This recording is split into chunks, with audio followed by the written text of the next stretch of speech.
Okay, so story time again. Today we're going to talk about these raccoon stories that I have. So the first story starts with my crazy ex, and he takes me over to a friend's house. It's a friend's house who I've been over to before. And he's like, hey, just so you know, they got a pet raccoon, but don't touch its head. I'm like, okay.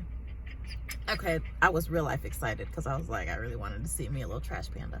So I get over there, I go out back and see the raccoon sitting there, and it was just like chilling, like super calm. It didn't quite seem right. So I'm like, hey, little buddy, you know, how you doing? And I start petting it, and he had already told me, don't touch its head.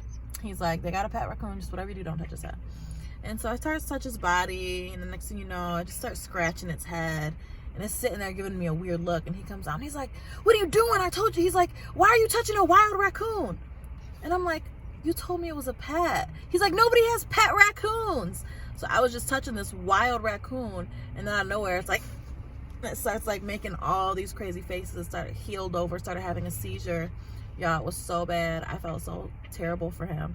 I think he ingested like antifreeze or something. So anyways, it had a series of seizures for a while, and then ultimately met its demise. So that was raccoon story number one. And so then last winter, I have two cats, and one of my cats, big boy Dex, he's a really big cat, like gray cat striped with white.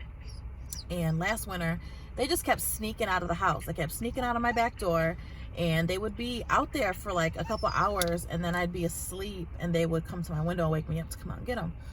So one night, I'm sleeping good, right? It's winter time. I had the heat on perfectly. And I start hearing Dexter, my cat, I hear him outside, and I hear him like going through the trash, and I hear him just like making a ruckus out there and crying. So I get up, I run to the door. I didn't have my glasses on because I was sleeping. I open the door, and I see Dex and his head in the trash can, and I start yelling at him like, Dexter, if you don't get in this house. And I'm super mad because I already know he's about to have a stomach ache from eating the trash. So I'm yelling at him, and all of a sudden I hear a hiss, and I look, and Dexter, he's next to me. And then I look, and I see I had been yelling at a raccoon this whole time, y'all, this big fat raccoon. And it's just sitting there looking at me like confused. But I'm so glad that raccoon did not run in my house, because I would have been sick and I wouldn't have known what to do. But yeah, so I'm gonna wear my glasses next time, make sure I'm really talking to my cat, and try to leave these, you know, raccoons and wildlife alone. But that was story time for today. Hope you guys enjoyed.